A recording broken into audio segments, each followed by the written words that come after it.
It's time for Talk Law Radio with Todd Marquardt. Todd Marquardt, attorney at law in Texas. If you're a millionaire or a thousandaire, Talk Law Radio is now on the air. Call in with your business law question, your elder law question, veteran aid, Medicaid, build a business to get paid.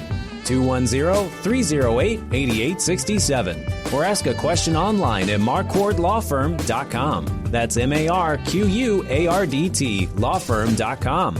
And now it's Talk Law Radio with Todd Marquardt. Welcome to Talk Law Radio. I'm Todd Marquardt. Now it's time to discover your hidden legal issue blind spots by listening to me talk about the law on the radio. Today, we're going to be talking with Cheri Ettinger. She's a longtime San Antonio resident and licensed realtor with Option 1 Real Estate, dedicated community servant who's stepping forward to serve the children and families of District 7 of the Northeast Independent School District Board of Trustees. We're going to be talking about laws designed to protect children, what's really happening in San Antonio real estate market, and Cheri's heartfelt legacy. But first, let's check in with the Financial Focus with Steve Warren, Financial Planning HQ. Welcome back to the show, Steve. Hi, Todd. It's great to be back in the saddle again. You mentioned in the past that most people feel that they have a written financial plan. Is that true? Mm-hmm. Yeah, let's ask that question of your audience. So, to everyone that can hear my voice, do you actually have a comprehensive written lifetime financial strategy? So that would be a written document, Todd, that you could share with your CPA, your attorney, your wealth manager, so really all of your subject matter experts. And it would be a document that's comprehensive. It has clear objectives. It has strategies for each objective that you have, an action plan, or what we call a greatest probability strategy, or to y'all in the audience, do you think that the plan exists because you shared some mental goals with your advisor, but in reality, no written plan exists? So is it just wishful thinking? People often feel like they have a financial plan because they have investments, Todd. Mm-hmm. So I do hear that pretty often. I already have a financial planner, but it's actually a wealth manager. So they confuse basic wealth management with comprehensive financial planning. And a true plan is going to integrate wealth management, tax strategies, debt management, risk management, and legal planning. So consumers think they have a plan, but it almost never exists. So when I ask them to bring it to a meeting and they tell me on the phone that it does exist, they don't bring anything because they really don't have one. So there's no strategy, there's no oversight, and people just think wealth management is financial planning for whatever reason. So let's elaborate on that. What does that mean for people who have between $2 and $5 million in investable assets that already have a financial advisor? Right off the top of my head, what I think about is it means that your listeners are paying $18,000 to $40,000 per year for basic money management. So let's ask your audience to think of it this way. Think of your money manager as a virtuoso trumpet player. They're incredibly talented at their specific instrument. They play fast, they play loud, they play flawlessly. However, they're completely deaf to what the rest of the orchestra is doing. Now, I would view us as the conductor. So the financial CEO think of that individual as a conductor who doesn't actually play an instrument, but they ensure, the brass, which is like the investments, the woodwinds, the taxes, the strings, which are the legal issues, and the percussion, insurance, every type that exists, they're all playing from the exact same sheet of music. So a beautiful trumpet solo can be ruined, if it's not really listening or it's not in conjunction with what the rest of the orchestra is doing. So if your investments, for example, are generating massive tax dividends, but your tax strategy isn't synced up to where you could plan for that, then you could be incredibly inefficient. That's a terrific analogy. I love the band and the orchestra analogy. Yeah. That's really true. What if different players were playing different songs? That would be chaotic. A bunch of noise, right? A chaotic wall of noise. Right, yeah. So how many of you out there have an actual written tax strategy? Tell us what that is. A written tax strategy is, to some degree, it's derived from the client. So early in our relationship, we'll send out a document via email, and we'll ask them to give us their objectives as it relates to taxes, insurance, legal, wealth planning, financial planning. So the client tells us what's important to them. A typical one, Todd, would be we want to be more efficient with our taxes, or we want to pay less. I mean, I think that's pretty common. Mm-hmm. So the client gives us a strategy. Let's say there's 5 in the tax discipline, and a written strategy will be created by us and our team for each particular objective. And then there'll be an action plan to make sure the client does what they're supposed to do. Does that answer your question? Yeah, that'd be really helpful to have everything written down so that you're not just guessing and reacting. I would say that your audience, I bet there's nobody out there that has a written tax strategy. Prove us wrong.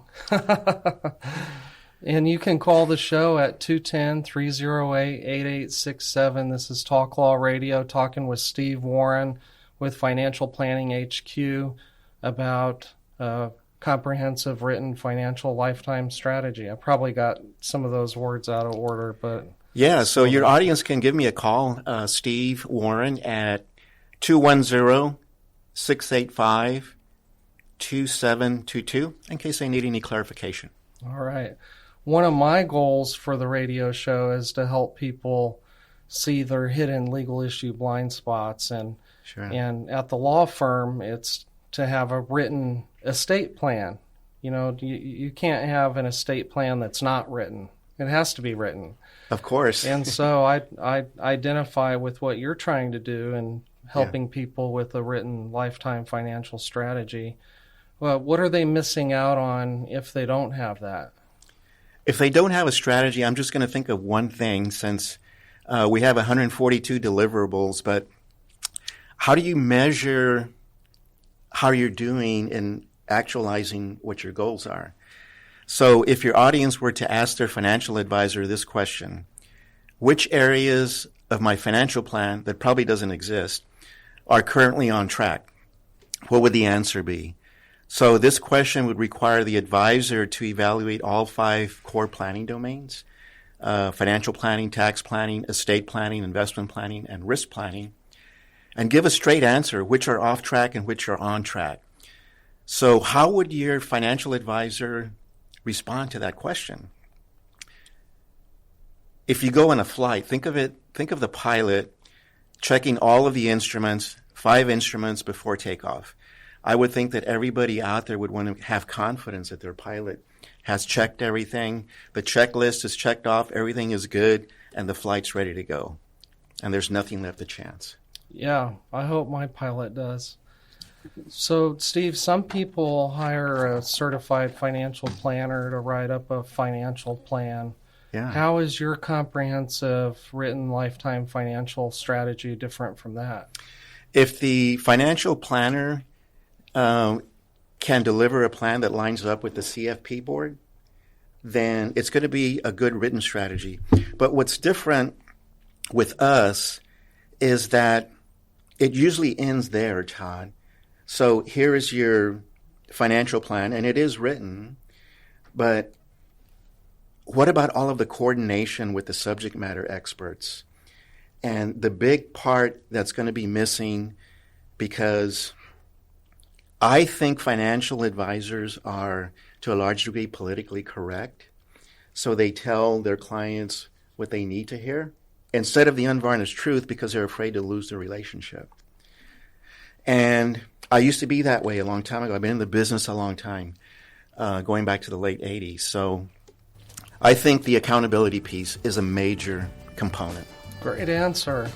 You heard it from Steve Warren. If you have questions, give him a call, and he'll help you out.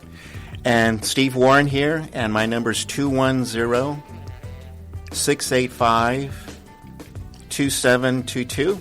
Give me a call if I can offer any clarification on anything that I mentioned here, or if you would like to know what it's like in an initial meeting with us. We'll be right back. Stay tuned.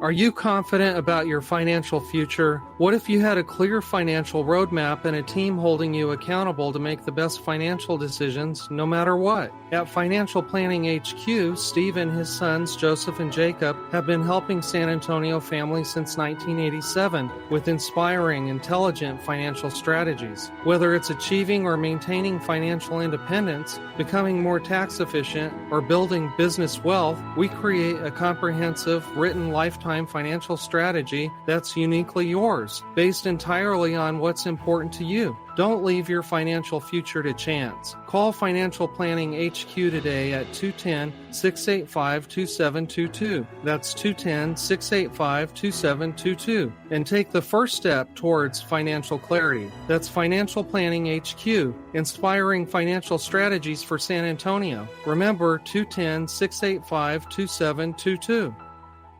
Hi, I'm attorney Todd Marquardt. If you don't have a will, the state of Texas decides who gets your stuff, and it might not go where you think. I'll help you create a simple, legally sound will that protects your family and your wishes. Call 210-530-4278. That's 210-530-4278. Or visit marquardtlawfirm.com for your free consultation. Do it before you die. Welcome back to Talk Law Radio. I'm Todd Marquardt.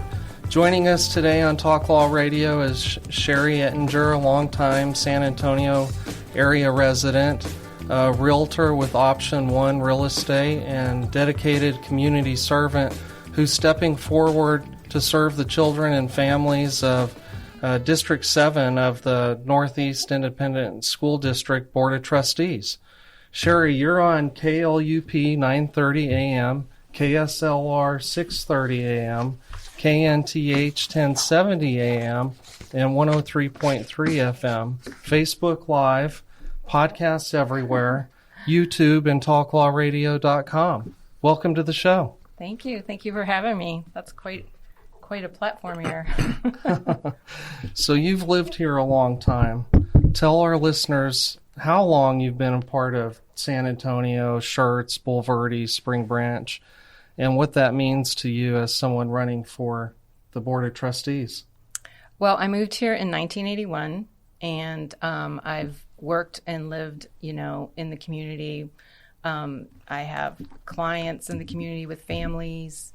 I have watched some of my friends' kids grow up in school systems. I had a son that went to school in the district that I'm running for. So I have a little bit of knowledge, even back then, what was going on in the schools. So just being here for this long and watching people grow up and what's the changes that are going on in our communities and our schools are really different from when I went to school or when my son went to school. So, I was asked to run at the last minute when the deadline was that day.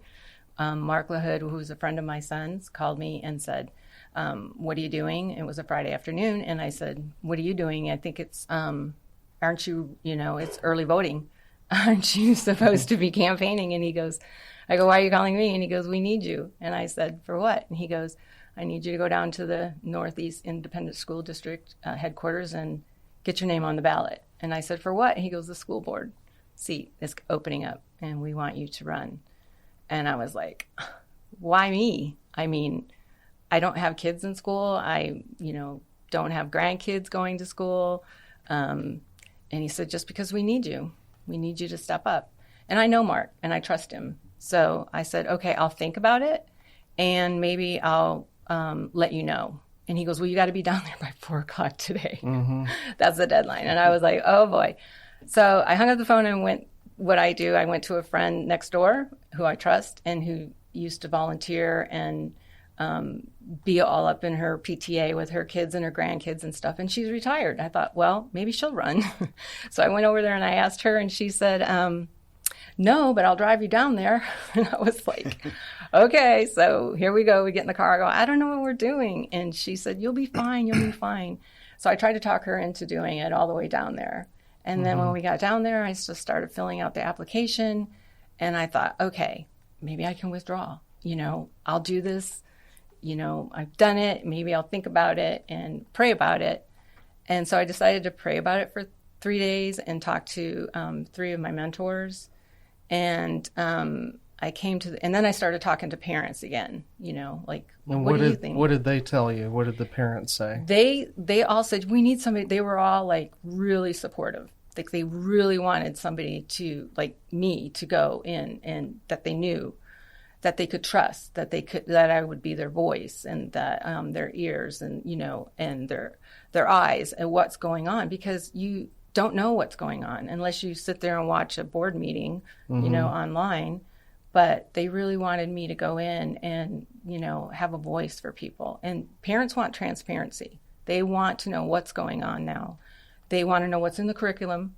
They don't like what's being taught outside of the basics, like, math, English, music, sports, what we used to do when we went to school. Yeah. So I decided, I can do this. If I take fear out of the equation of the unknown, because, I've never ran for an office. I don't sit on boards, but I was a parent. I understand what, parents want for their kids in school. We want safe schools. We want it to have a good education. We want them to have, if they want to go into skills trades, we don't have that anymore. We need skilled trades. And we want to be able to adapt or equip kids to go off to college with skill sets, not just, off into college, into the Netherlands with nothing to back up, give them a support system. So, and they really only have one chance in school, and till their 12th grade. They only have this one chance.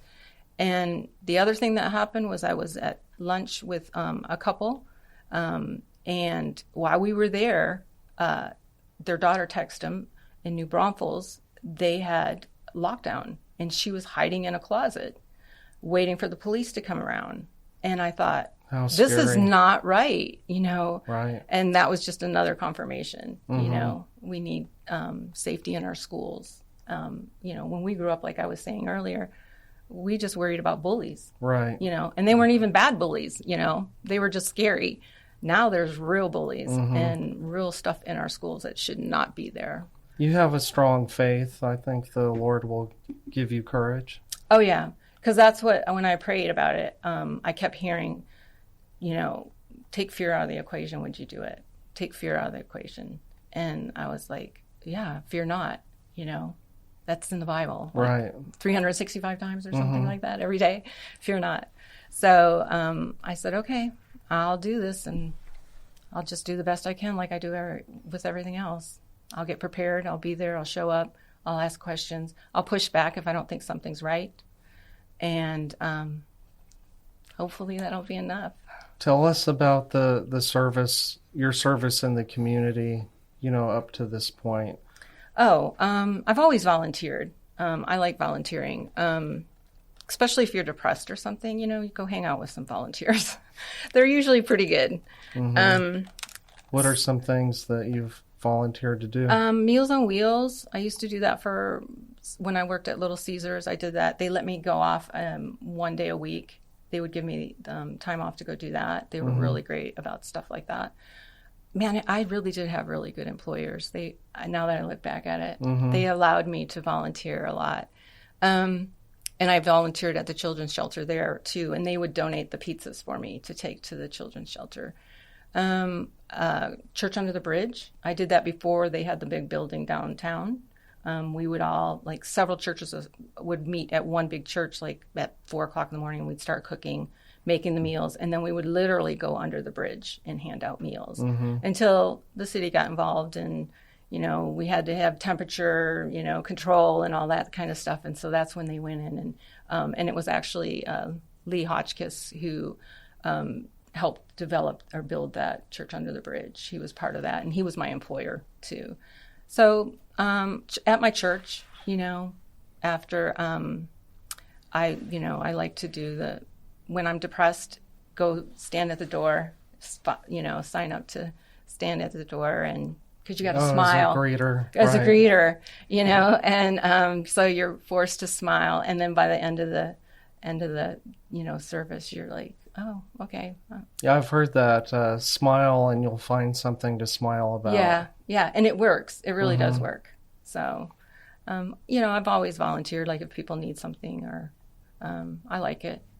It's just a part of serving, which is what I do in real estate too. Right. Well, tell us what's happening in real estate right now. Tell us about your certifications and. Oh, okay. Well, I just got my license in Michigan as well. I got my real estate license in Michigan. The plan is to head up there when it's really hot here. Yeah. Build a team up there and stay about 5 months out of the year, and then stay here and have a team here as well. I love both Texas and Michigan. I mean, I grew up in Michigan. That was half my life. And then I came down here and I built a life down here in Texas. And I can't let go of either state. So, and I love real estate. I love homes. I love everything about building homes. So that's where my passion is. So as far as the market goes, we're pretty much stabilizing. We're no more crazy town, like during COVID and right after COVID. Right. It's we're more in the middle. We're getting to be a bit balanced market. So buyers still have more choices though, because sellers are staying on the market a little bit longer than they used to. So basically, buyers need to they got more power negotiating, and sellers need to go right out of the gate, be prepared for their home to because the first 7 to 14 days are going to matter. It's going to put the stage of what their house is going to do. So they got to be priced right, and they got to be, pristine and ready to go, be launched. So there's so many online real estate companies now. What can you offer as a human being? That's a good question. Well, I have 100% close rate right now, which could change, but except for my own properties, which I test on the market. But I'm kind of like a pit bull grit girl when it comes to transactions, just trying to make sure that everybody gets to the closing table and gets what they want and don't leave any money on the table. That's kind of my strategy. But as far as what I need to do, I'm sorry, could you tell us more about your grit girl attitude? Oh, okay. That sounds fun. Yeah, my mom was the original grit girl. She, back in the 70s, she was one of the very first women to work at a cement plant in Alpena. So, because my dad was a Healy arc welder, and he was in an accident when they were early on, and he became an epileptic, so he couldn't work any longer. So she had to step up. So, in Michigan, she went after the high-paying jobs, like the union jobs, So she worked for Mobil. She dug pipeline up on the UP, with a group of guys, and she was always working shift work and stuff like that. But they had started a trucking business, and that's the Teamsters went on strike, so we had to move from Michigan to Florida so they could keep their trucks running, because my mom and dad had bought 3 trucks, and they were all entrepreneurs, so that's kind of where we get our my base from. But so we were down in Florida, and like a truck driver took off and was at a bar or something. So my mom had to get up and go find the truck and take the load, and she didn't know how to drive it, so she was grinding gears, and she jumped in that thing, and she got the job done. And that's where I get my grit from. If someone wants to talk to you or meet with you to talk about real estate or children, families, and schools, how should they contact you? Well, my website, gritgirlrealtor.com, and I also have my candidacy campaign website, which is Cheri, Cheri, NSID7 @gmail.com. is my email. And I also have the website. Okay, great. Well, we got to take a break. Next segment, we'll be talking about hidden legal issue blind spots.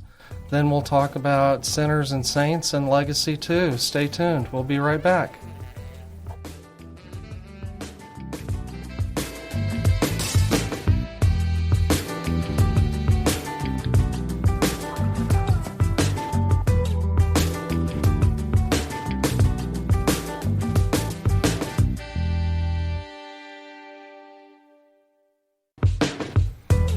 Welcome back to Talk Law Radio. I'm Todd Marquardt. This is Cheri Ettinger. She's a realtor, a longtime San Antonio area resident. She's a community servant, and she's running for District 7 trustee for the Northeast Independent School District. Cheri, welcome back to the show. I wanted to ask you about some hidden legal issue blind spots. One is, have you heard about the court case against Facebook and Google claiming that they engineered social media to be addictive, and they didn't warn parents of the dangers of being on social media all day? Yeah, I've seen it on the news. I haven't got into the specifics of it, but it makes sense because they don't call it doom scrolling for for no reason. I've never heard that term. Oh, doom scrolling? Yeah, it's very addictive, even for adults. But as children are developing, I think it's horrific that they literally attacked children to be addicted to whatever they're going to put on their algorithms. Right. They didn't have a choice of what they're, addiction is real, even for little kids. Now, I know that I have two young grandnephews, and they're addicted. They're addicted to phones, and they're addicted to iPads. And when I go visit, the first thing they want to see is my phone. And and they get very, anxious if, the parent takes it away, right. or they use it as a like a disciplinary type of thing. Like, okay, you're not going to get your iPad. And even my nephew, who's in his 30s now, when my mom used to watch him, she would try and discipline him and take away his laptop, and he'd be up all night playing games. When he was young, 10, 11, 12, right. And it was a constant battle. So this is nothing new. Right. This lawsuit. Yeah, video games were addictive even before that. But I think they should be held accountable. Yeah. I really do. I think that's missing a lot in everything. Well, they only had to pay a few $1 million, and that's just a drop in the bucket for them. Yeah. So other states are following. New Mexico did something with this issue as well. But another hidden legal issue blind spot that I wanted to bring up and ask you about your opinion is the Texas law that bans cell phones from classrooms. Now, school districts get to write the policies, so every school district isn't going to be the same thing. But do you think having cell phones in the classroom is useful, or do you think that the kids will be able to survive without them? It should be able to survive without them. We did. We didn't have, phones in school. Right, but we didn't have an opportunity to get addicted. Yes, and it goes right back to the lawsuit, doesn't it? Yeah. I don't think they should be in class.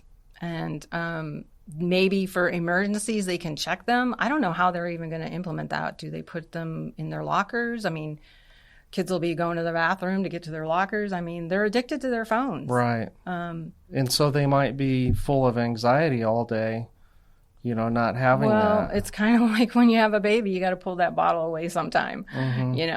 It's not good for them. So. Right. Okay, so there's another law that I want to ask you about, Texas Health and Safety Code, Section 161-702, that prohibits gender transition or reassignment procedures and treatments for certain children.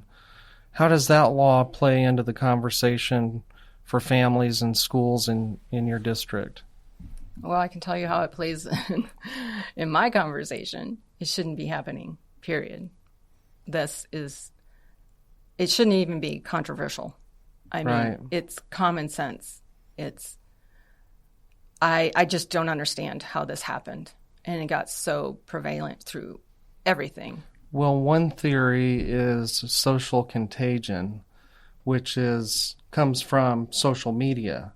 So one kid probably had this thought that it would want to be a different gender, but then they go on social media and they talk about it, and then so other kids think, maybe I have that too. Yeah, that's right. Yeah, it's peer and social media. Right back to the lawsuit. Right. I mean, we really need to take a serious look at the social media and how it's affecting our children. I mean, these are life-changing surgeries.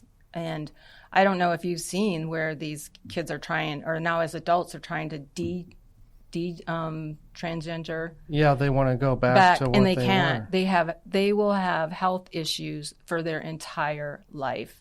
And I've been watching a lot of that based on, and it's so horrific that they were told at 12 years old that they could have this surgery and it would make everything okay. I mean, when you're 12 years old, you're probably going through puberty and you're all confused anyway. And you're having people who are supposed to be taking care of you or looking out for you, sending you down a path that's irreversible. Right.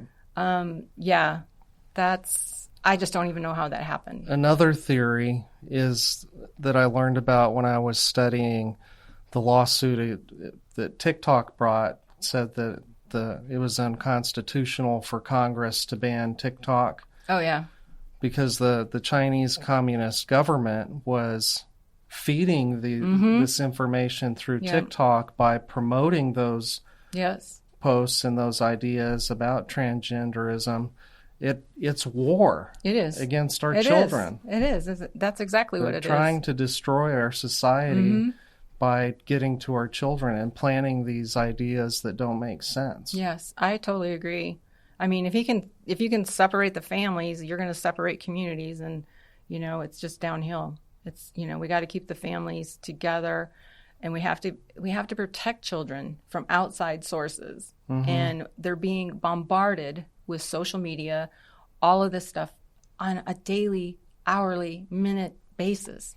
So, but I do see parents standing up and limiting the time. I think parents are starting to wake up. Like, this has got to stop. We can't just hand them an iPad all day long and they're babysat. Well, when I was raising my son, he sat in front of the TV. I must admit, a lot with like Sesame Street and stuff like that during Saturday. TV was the stepping stone to where we're at now, I guess. Yeah, TV was my babysitter for some time too, because I was raised by a single mom who had to work. And that's was me. I was a single mom.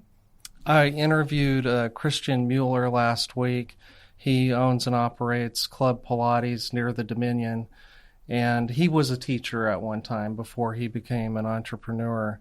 And so I asked him about cell phones in the classroom, and he said that the kids' attention span is just so limited, shorter than when he started.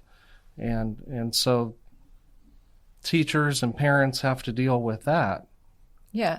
Well, even I'll get to the grief thing. When I lost my son, it took me. It's like your brain fractures, and you don't have. I couldn't concentrate anymore. I couldn't put thoughts together. I couldn't function very well. So I had to, put the phone down and learn how to focus again. And I got a little Pomodoro box, a timer, and I set it for 30 minutes, and that's called my focus is for 30 minutes on a task, and I can't go down a rabbit hole or do something else. So I don't know, techniques. We'll adapt to where we're at. That's what we're good at for these kids that maybe they all need Pomodoro boxes. I have a book for you that I started reading. I forget the title of it, but it's about how people are different than AI. Oh, mm-hmm. Well, people have imagination, they have curiosity, and so we're able to solve problems when we don't have enough information. Right. AI needs information in order to solve a problem. And so this author, he studied secret forces, the U.S. military and CIA and organizations like that, to figure out how we were different from AI. So it's a great book. Yeah, I'll see if I can find the title for you. I've been studying AI a lot for like the last 6 months because if we don't get ahead of it as a realtor, I mean, it's going to be really good for us because it can do a lot of the basic, simple things so much faster than we can, that we can spend more time with our clients one-on-one. Right. Like going back and doing the comps and all that stuff, that's easy now. But I've hired a real estate coach who specializes in AI digital marketing, and it's a phenomenal I've thing. noticed that your Facebook posts are getting better. Better. Yeah, the first 10 or 20 videos, I was like, oh my gosh, these are so horrible. How can people find you on Facebook? I have a business page. It's just Cheri Ettinger, realtor. And then my Cheri. Yeah, Cheri Ettinger, Ettinger. Okay, we got to take another break. When we come back, we'll be talking about sinners and saints and legacy too. Stay tuned.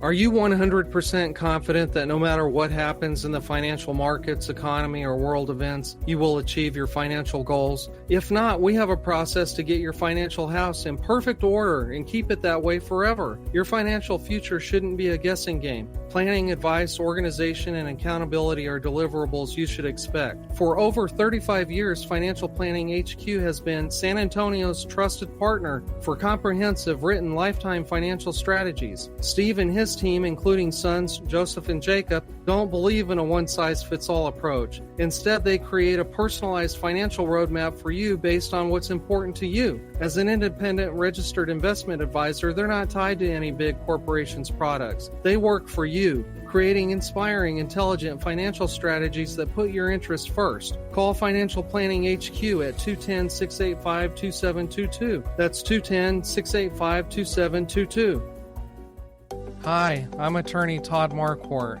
If you don't have a will, the state of Texas decides who gets your stuff, and it might not go where you think. I'll help you create a simple, legally sound will that protects your family and your wishes.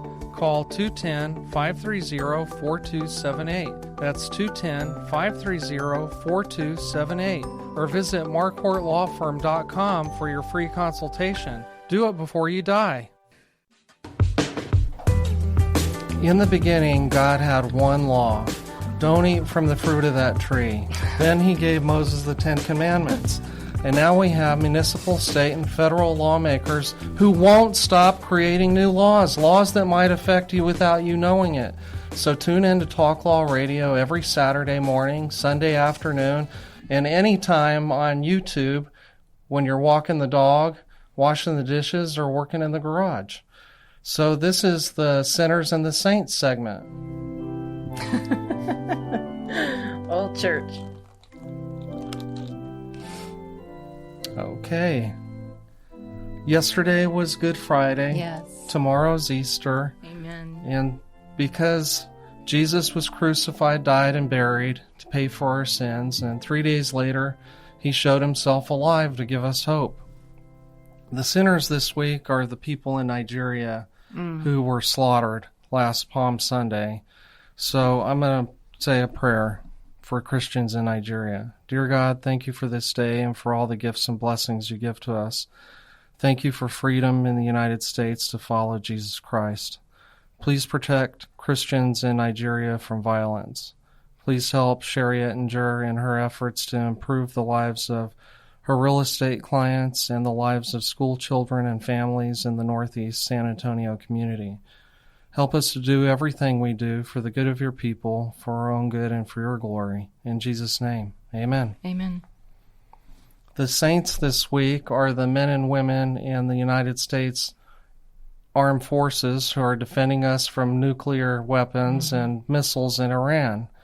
And I also pray that the Lord will help our service members find the missing pilot. In good news, the astronauts are on a mission. That was something. Yeah, somebody said it's been 50 years since we went to the moon, so it's nice to have people brave enough to be exploring. It was exciting to watch, that's for sure. Cheri, if someone wants to contact you or meet with you to discuss real estate or education in the Northeast part of town, how can they contact you? I have a website. It's for the real estate. It's the gritgirlrealtor.com. And I do have a website for the NSEID District 7, but it's Cheri, Cheri, for NEISD 7.com or at gmail.com. Yeah. It's my email. Right. You can find Cheri pretty easily. Yeah, you can find me on YouTube. YouTube, Facebook, Instagram. Just Google Cheri Ettinger or Grit Girl Realtor. Great. So you're here talking to us about real estate and about issues that children in schools and families have. But this is the fourth segment, so I also wanted to talk about your legacy. And now, it's time for the Talk Law Radio Legacy Spotlight. What's your legacy? Sponsored by Marquardt Law Firm. Marquardt Law Firm is sponsoring the show, and Marquardt Law Firm is looking to hire another attorney. If you know someone who wants to help people design and create great legacies with flexible work schedules so they can spend time with their children, email host@talklawradio.com, host@talklawradio.com. Okay, Cheri, so you know I like to talk about legacy, and I'm so thankful and appreciative that you're going to share your legacy, and I can imagine that it's going to take some courage for you to talk about it. So I want you to know I appreciate it, and want to let you know that you can share as much or as little as you want. Thank you. You can guide the conversation with however you're comfortable. Okay. I'd like to first start with, can you tell us about your son, JC, about his personality and something that you remember occasionally that makes you smile? One thing about JC was, he was my biggest cheerleader and I was his. We grew up together, basically. I was the single mom and we did everything together. So when he died, he was 34 years old. And one of the things, he had a trucking business, he had a vending machine business, he had a landscaping business. So, and he was helping me. We were flipping a house basically together. He was helping me renovate a house to flip it. And he tried so many things in that 34 years of his life. He was an entrepreneur. He'd like call me every day, like 4 or 5 times a day we talked. And he would say, hey, you know what we should do? And I was like, oh no, here we go. And he had so many ideas. He had like imagination and he just wanted to help people too. He did a lot of that. But we were working together, and when he passed away, he went to church. He was the first generation in our family went to church.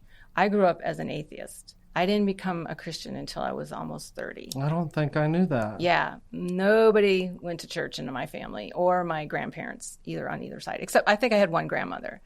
But my little sister went with her friend. They would go, but she went to like a Baptist church, and we didn't really listen to her because she'd come home with, "We're all going to hell."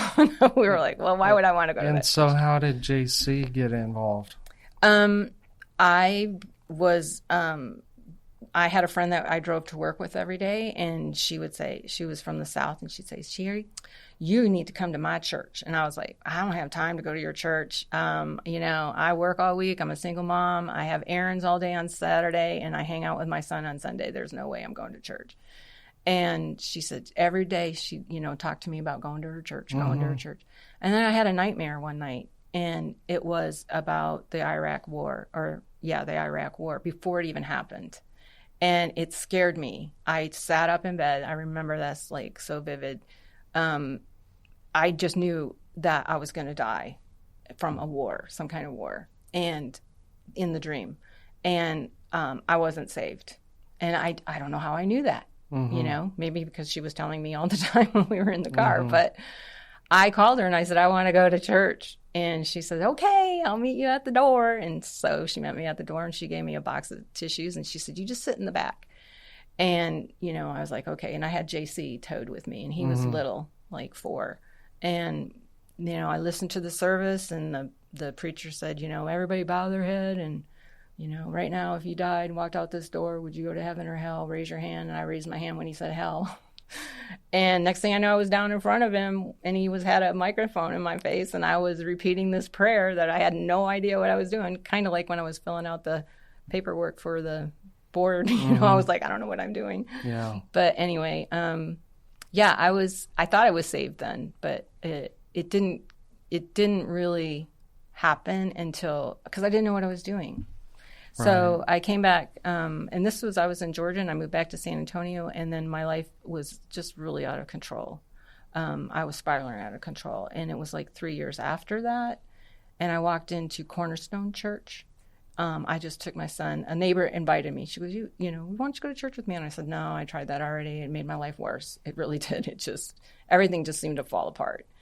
It didn't get better at first." And so she kept on me. So I think about that often when I'm talking to people, inviting them to church. Just keep asking them, keep asking them. And that was one thing my son told me. He said, "Don't ever stop, asking them to go, Mom, because one time they may say yes, So, and that's what happened. I said yes to her. And then I went there to Cornerstone, and they were talking about the 10 Commandments and how God put that in place because he loved us. It wasn't about, being mean or, and I went down to the front and rededicated my life to Christ on that in that church. And then I got baptized there. And that's when my life really started to change because I realized what I had done. I was a sinner, and Jesus Christ saved me. Amen. Because he loved me. And I wasn't going to go to hell. And I knew it then, where I didn't know it when I got saved. The other church, I'm not going to say the denomination, but it was Bremen, Will you share with us what life was like after you lost JC? It was horrific. It was horrific. It was like my whole world just... I describe it like being like you're covered in wet cement, if that makes sense. Like you're trying to move and you can't. And you just, nothing makes sense. And I didn't question God where my husband Brad did. He became angry and I didn't. I remember screaming. So I functioned during the day and then come home and just scream.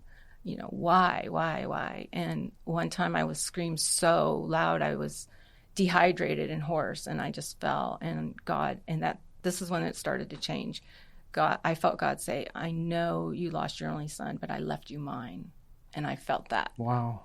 And after that, I started getting a little bit better, like days started getting a little bit easier. And the sadness started leaving, and I'd have a little more joy. Now I remember all the funny things about him. Like he was hilarious, and he would send me jokes all day long and just stuff like that. How did you develop your vision and purpose? Oh, okay. Well, He did fall into a deep, deep despair where I wanted to just I would cry every night. God, take me home. I want to see him. I can't live here anymore. Nothing makes sense. And I'd wake up in the morning and I'd still be awake. Mm-hmm. I'd be awake. And I was like, oh, okay, I got to do another day. And then I just started writing again. I have a Bible that I used to write to him notes because I had gotten it for a wedding gift. And JC would see me every morning and be studying in my Bible and writing notes and all that kind of stuff. So anyway, long story short, I put it up because after he died, I couldn't look at it because there was all these notes to him, because my legacy was going to be giving him that Bible when he got married. Mm-hmm. And so, yeah. Thank you for sharing all that with us. I wish we had more time. Oh, I'm sorry. That's okay. Cheri Ettinger, realtor and running for trustee for the District 7 Northeast Independent School District. Email her, search for Cheri Ettinger online. We have to go. Wow, that went by fast. I'm Todd Marquardt. I'll talk to you later.